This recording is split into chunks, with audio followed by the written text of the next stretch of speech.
Bwana Yesu asifiwe. Bwana Yesu asifiwe. Asifiwe tena.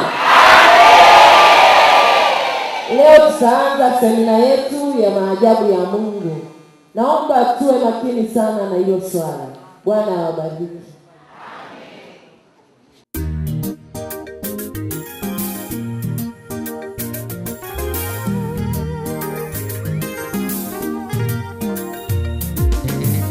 Bwana amefanya kila lililompendeza katika mbingu na katika nchi, baharini na katika vilindi vyote Bwana kafanya.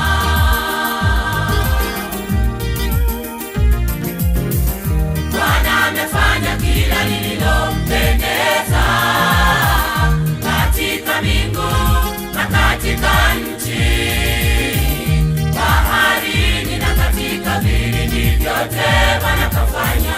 Haleluya Bwana wangu, nitakusifu yeye. Ajabu, ajabu, ajabu Bwana wangu. Bwana amefanya kila lililompendeza katika mbingu na katika nchi, baharini na katika vilindi vyote Bwana kafanya. Nitasimulia mambo makuu ya Mungu wangu. Tazama, ni mengi, ni mengi,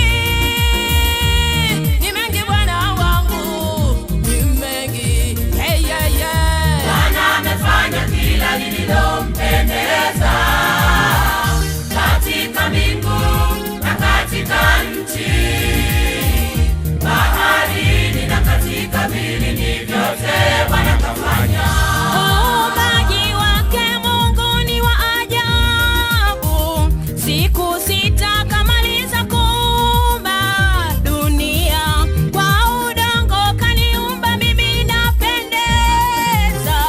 Pumzi yake uhai kanipa, hakika Mungu ni mkuu. Uumbaji wake Mungu ni wa ajabu. Siku sita kamaliza kuumba dunia, kwa udongo kaniumba mimi napendeza. Pumzi yake uhai kanipa, hakika Mungu ni mkuu. Bwana amefanya kila lililompendeza katika mbingu na katika nchi, baharini na katika vilindi vyote Bwana kafanya. Kweli Mungu wangu ni wa ajabu, kumpa Ibrahimu mtoto kupitia tumbo cha Sara, tena katika hali ya uzee Sara kamzaa Isaka. Kweli matendo ya Mungu ni makuu yatisha. Kweli Mungu wangu ni wa ajabu, kumpa Ibrahimu mtoto kupitia